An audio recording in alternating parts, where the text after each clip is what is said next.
After the war, nothing remained of us. Once we were magnificent. For 1,000,000 years, we thrived in peace and prosperity, and even the most advanced species envied our technology, society, and culture. This was the essence of being Reti, generations that had never experienced pain, fear, or loss. We marked everything we exported to the rest of the galaxy with our sigil, a representation of our excellence, a long, sinuous body with 2 tails and an elongated head, each side adorned with a manipulator appendage. We believed that just as the sigil indicated the quality of our products, it would also foster respect among those we traded with. Instead, it incited jealousy and greed. We were unprepared for this outcome, and when the war erupted, we found ourselves defenseless. An alliance of species, John Cell Togan, swept through our systems like wildfire through a forest. Our homeworld was reduced to bedrock, 1,000,000 years of glorious history erased from the annals of time, leaving us to either watch in horror or simply look away. Most of our colonies were also obliterated. Only a few smaller ones were spared by the invasion fleets, but those too were eventually consumed by our enemies when they paused to divide the spoils. Everything that belonged to us became theirs. Finally, the guns fell silent, and when they did, we opened our eyes to discover that nothing remained of us, not in any significant way. Our civilization and all its wonders had vanished, reduced to a mere footnote in the archives of another species. A handful of Reti survivors took the last remaining ships and we fled. Yet we were a disorganized group of itinerant traders, scraping by selling the remnants of our lives to anyone willing to purchase them, with the sigil meticulously removed, of course, as it was safer. We had become nobody, which was appropriate since we had no friends either. All the species with whom we had once enjoyed good relations, even those we had considered friends for ages, refused to take us in, fearing retribution from our enemies. We were not the only species that had become decadent and complacent.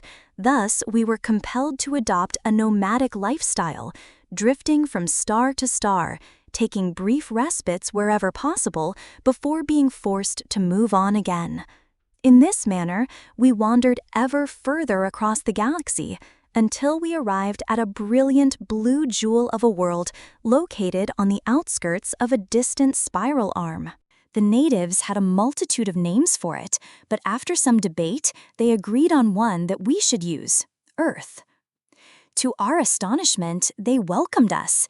We had very little to offer them, merely leftover scraps and memories of better times. Yet they allowed us to stay for reasons we could not comprehend. We believed that we had finally traveled far enough for our enemies to leave us in peace, and that we might have discovered a new place to call home. The inhabitants of Earth, those awkward and ungainly humans, were a primitive species. They had scarcely ventured beyond their own solar system, and many of them continued to live much as they had before departing their own planet. Prior to our downfall, we would have scorned them, but we were no longer in a position to do so. Regrettably, we can only feel pity for ourselves in comparison to our swiftly deteriorating ships. Earth was a sanctuary of civilization. However, this did not imply that improvements were impossible. The humans accepted the modest gifts we provided and, in exchange, granted us a portion of their oceans and a few islands that sufficed for our needs. With so few of us remaining, and considering they are a terrestrial species, it appeared they did not anticipate anything from us and intended to leave us to our own devices. Nevertheless, we were determined to repay our hosts, and although we no longer possessed material wealth, we still had knowledge. The humans and the Reti flourished together. They were eager to learn, and we were equally eager to teach. While they lacked the countless millennia of experience we had accumulated, they possessed ingenuity and determination. After a few decades, the humans were, if not as advanced as most species, at least not entirely backward anymore. This transformation was remarkably swift, with the humans continually surprising us as they adapted complex technical concepts into practical applications. It was not long before we began to exhaust our resources for teaching them.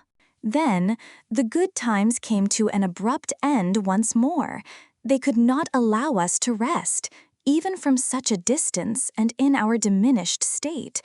All we desired was to live in peace, yet they feared we would rebuild and reclaim what was once ours. An embassy arrived from our former adversaries, the John, delivering a straightforward message: surrender the Reti you have foolishly sheltered, or face annihilation alongside them. Deep down, we had always anticipated that this day might arrive, and we had prepared ourselves for it. Prepare for departure, ensuring the ship is spaceworthy as we face the sorrow of leaving. Yet, the humans astonished us once again. They stated, "No, I have learned that the Zon ambassador inquired 3 times whether there had been a translation error." Ultimately, one of the human negotiators elucidated their position in clear terms. You arrive on our planet to hunt refugees who pose no threat to you. You intimidate us in our own territory. You insist that we betray our allies, and you anticipate that we will submit to your demands. Our response is unequivocal. No, we will not comply with any of that. The Gelman ambassador was understandably confused. He reiterated that the Jalan possessed significantly more warships than the humans. This, however, did not yield the intended result. The humans simply informed the ambassador that if he desired to proceed with such actions, his people should maintain their distance from Earth. Retaliation was slow to materialize. Earth lay far beyond the boundaries of civilized space, and the Gen had only dispatched a minimal force to support their threats. It was presumed that the mere presence of their formidable fleets would suffice to guarantee compliance. When that assumption proved incorrect, it took considerable time to assemble the requisite forces and traverse the vast distances. Yet it eventually arrived, the grand fleet of the Triple Alliance, comprising San-Saltodian ships, just as it had been at the conclusion of our world. However, the Jamon ambassador had overlooked a small but vital difference in human psychology. Most species, when confronted with a threat, will assess the costs of engaging in combat, weigh them against the costs of acquiescing to their adversary's demands, and opt for the lesser evil. In contrast, humans will evaluate the maximum. The amount of force they can exert estimates the maximum force the enemy can deploy and continue fighting regardless of the cost, provided that the former is equal to or not significantly less than the latter. In other words, they are willing to make sacrifices as long as there is even a slight chance of victory. Other species do not share this trait. Once a certain level of civilization is reached, making sacrifices often appears futile. However, humans are relatively new to civilization as we comprehend it, and their lives are constructed around sacrifices. This is not to imply that they lack concern. They do care, indeed. Unfortunately for the Triple Alliance, killing them does not deter them. It merely incites greater anger. The initial engagements of the First Fleet occurred near Cygnus, where Earth ships ambushed a forward element of the Alliance fleet, achieving a few kills before reinforcements arrived. The Earth fleet subsequently engaged in a fierce battle against an Allied attack squadron, suffering 90% casualties in what turned out to be a complete rout, with all human ships expelled from Cygnus. Several colonies were also evacuated just prior to their destruction. Following the battle, Thiel dispatched an embassy to Earth to negotiate surrender terms. The humans were perplexed, stating, "We have only fought one battle. Who concludes a war after just one battle?" Most people do, but I refrained from sharing that information. Thiel assumed that humanity had underestimated the capabilities of their fleet and believed that, having thoroughly demonstrated their superiority, the humans would retreat to prevent further losses. This is the typical response of most species, leading to feels disappointment. However, as I previously mentioned, being human, they simply became angrier. Remember, Cygnus served as a rallying cry throughout the remainder of the war, a statement that seemed insane to most species, as it raises the question, why would one wish to remember their defeat? Yet for humans, it proved effective. The war was prolonged, far exceeding the expectations of the Triple Alliance. Their initial attempt to invade Earth encountered systems fortified with fixed defenses. Although their fleets were more powerful, humanity had ample time to prepare, systematically fortifying each system. Consequently, they attempted to strike directly at Earth, which turned out to be an even more disastrous decision.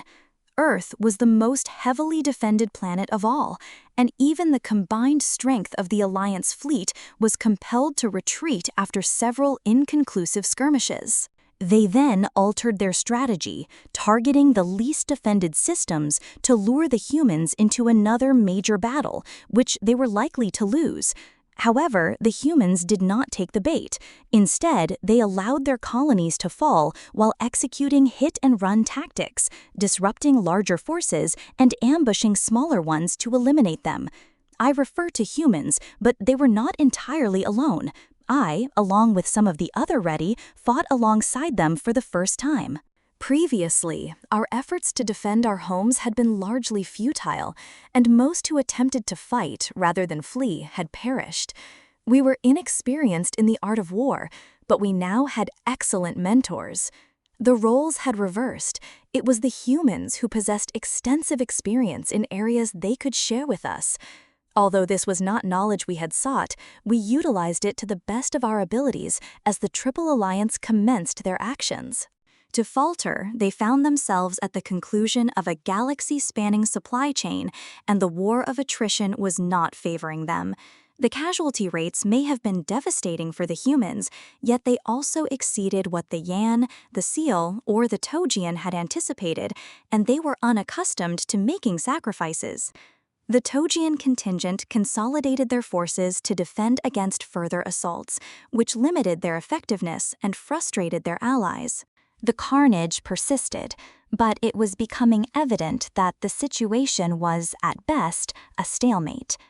The humans might even be gaining the upper hand, and that was sufficient to determine the fate of the alliance.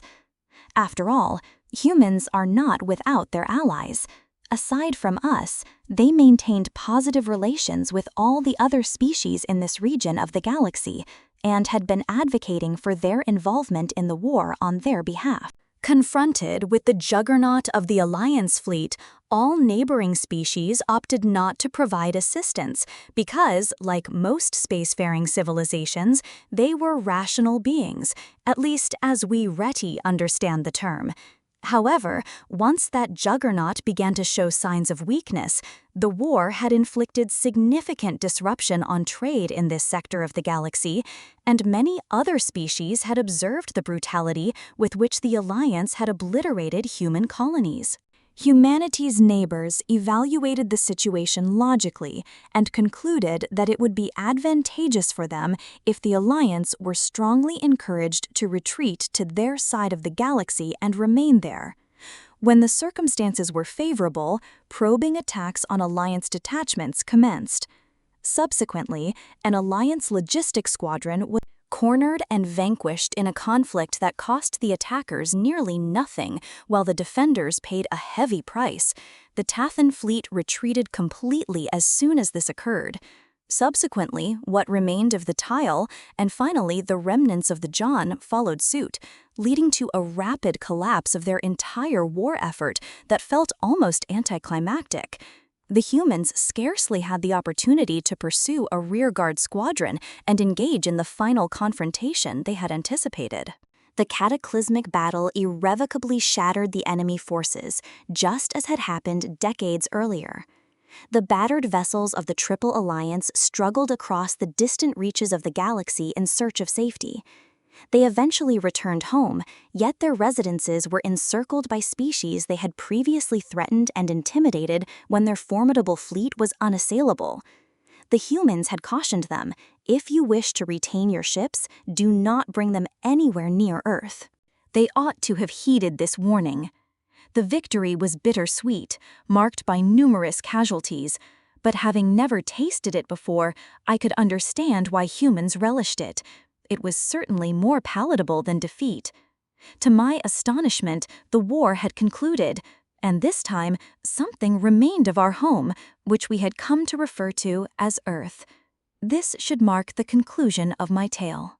However, after the war, I inquired of a human why they had endured all this for us, as it had always appeared to me to be sheer madness. He explained that, first and foremost, you are our guests and friends, and we owed you more than simply surrendering you. Additionally, one does not confront bullies by conceding to their demands. They will only continue to ask for more and more until, by the time you are compelled to engage in battle, you find yourself devoid of resources to fight. This lesson has been learned the hard way on multiple occasions throughout our history. I found myself seated, listening intently, as my thoughts raced, realizing that I was only now beginning to comprehend the young species I had previously regarded with disdain, since they first provided us with sanctuary. Therefore, heed my words carefully. There exists a certain logic within their madness. They may appear less than sane, yet they are more than merely savage. As they navigate the delicate balance between these extremes, they possess capabilities that surpass those of individuals on either end of the spectrum. Do not underestimate them. Although we are ancient and they are youthful, with 1,000,000 years of greatness behind us, it is entirely possible that they hold 1,000,000 years of greatness yet to unfold.